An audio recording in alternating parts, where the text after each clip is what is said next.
Today is your first day to do 2 pages out of the book in one day. I feel like you're ready.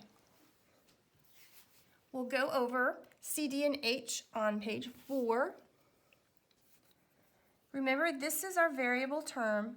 The first thing we need to do is to isolate the variable term, just the whole term. In order to do that, we've got to do the opposite. It's sharing the side with a -2. The opposite of -2 is +2. So we will add 2 to both sides. That cancels out, and we have 32 over x equals 8.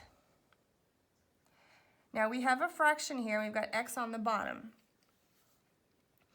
We don't want to have x on the bottom, and we don't really want to have a fraction as part of our problem. Maybe if it's the answer, sure, but we haven't gotten to the answer yet. So to get rid of the fraction, what we're dividing by, we're going to multiply both sides.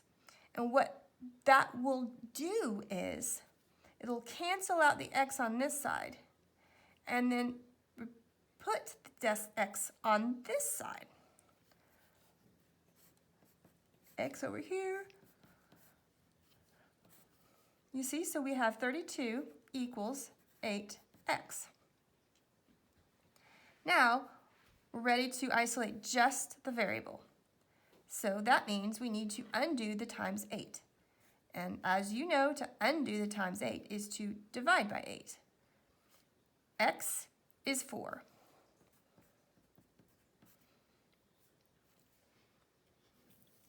Look at D. Our variable term is already by itself. Once again, though, we've got the variable on the bottom, and that's just kind of weird. So really what we need to do is get that variable out from under the bottom. And the way to do that is to multiply by n, and then you get rid of the n. They cancel out. As you know, with algebra, what you do to one side, you do the same thing to the other.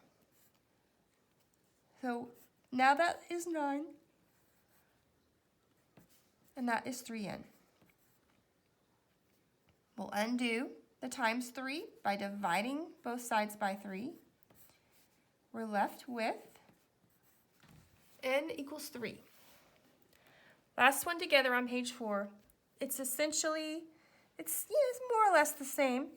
This time, however, we have a number on the bottom, and we have an operation on top of the fraction bar.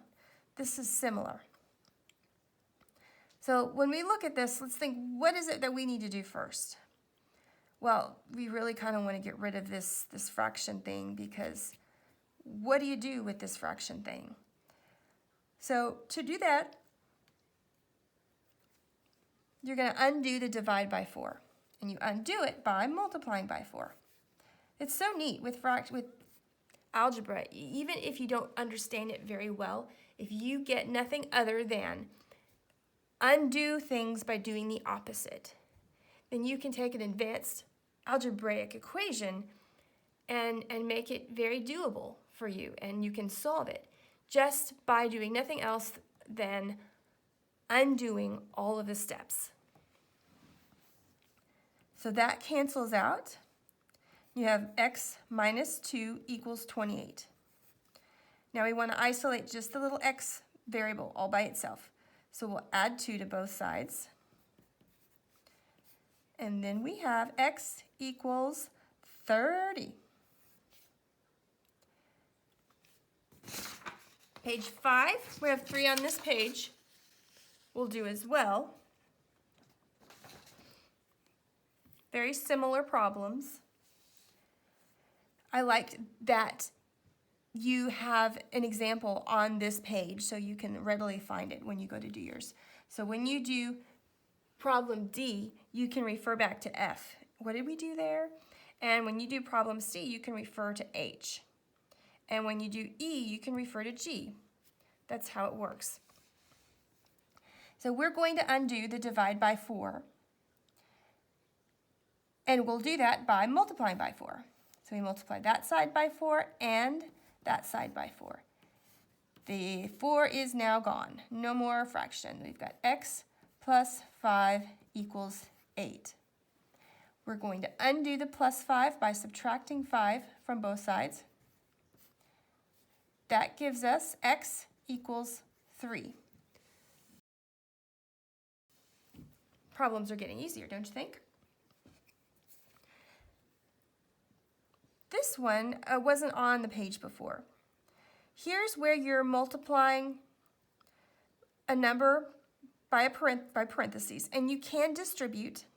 The other day when I showed you the problem like this the first time, I showed you that if you distribute, you do 4 times x minus 8 equals 8. You will still get the same answer. It's a perfectly valid process, and you're welcome to use that.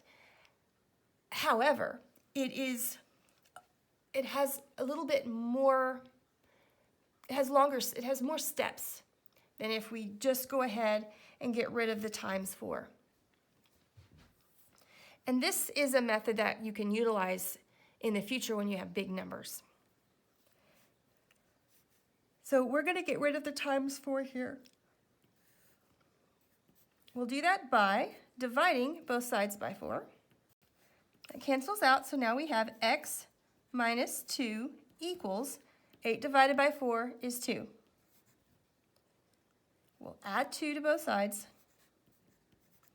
and x equals 4.